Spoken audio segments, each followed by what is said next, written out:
Jangan salah, BPJS itu juga ada masa tunggunya loh. Kamu setelah daftar BPJS itu nggak bisa langsung dipakai saat itu juga. Kamu harus tunggu 14 hari, itu baru keluar namanya nomor virtual account-nya dan baru bisa dibayarin. Dan setelah itu baru bisa dipakai untuk rawat jalan ataupun rawat inap. Jadi nggak bisa langsung dipakai setelah kamu daftar. Ada namanya masa tunggu. Nah, ini rupanya BPJS belajar dari asuransi kesehatan swasta yang memberlakukan masa tunggu. Kenapa? Karena dulu itu bisa banget. Kamu daftar ketika masuk rumah sakit itu bisa langsung. Atau bahkan kamu udah jalan 2 hari baru daftar BPJS juga bisa. Itu dulu, tapi sekarang udah nggak bisa. Kamu daftar sekarang baru bisa dibayarin 14 hari kemudian. Dan setelah dibayar, itu baru bisa dipakai buat rawat jalan ataupun rawat inap. Nah, bedanya dengan asuransi kesehatan swasta, pada umumnya ya, kalau BPJS nggak ada lagi yang namanya masa tunggu untuk contohnya 18 jenis penyakit khusus, itu nggak ada. Jadi ya udah, setelah 14 hari nggak ada lagi masa tunggu lagi. Cukup 14 hari, setelah itu ya udah di cover sama BPJS dengan aturan main BPJS ya, gitu.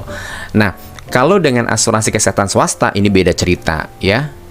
Masa tunggunya berapa lama? Kalau asuransi kesehatan swasta, gue cerita yang ini deh punya gue. Ya, ini Black Card-nya Prudential, PPH Plus atau Pro Solusi Sehat Plus Pro. Itu masa tunggunya adalah 1 bulan untuk segala jenis penyakit. Kemudian untuk 18 jenis penyakit khusus itu masa tunggunya adalah 12 bulan atau 1 tahun ya. Kecuali karena kecelakaan. Kalau karena kecelakaan kamu daftar sekarang, besoknya amit-amit kecelakaan itu langsung di cover 100%. Ya, itulah asuransi kesehatan swasta. Nah, mana yang lebih bagus? BPJS atau asuransi kesehatan swasta? Ya, ini bukan masalah lebih bagus atau lebih jelek, enggak. Ini masalah kebutuhan kamu. Kamu butuh nggak selain BPJS? Karena ada hal-hal yang tidak di-cover sama BPJS gitu ya. Ada hal-hal yang tidak bisa kamu paksakan di BPJS karena semua ada aturan mainnya. Ketika kamu punya asuransi kesehatan swasta yang mungkin lebih nyaman ya untuk dari segi kamar, kamu bisa pilih kamar sendiri gitu.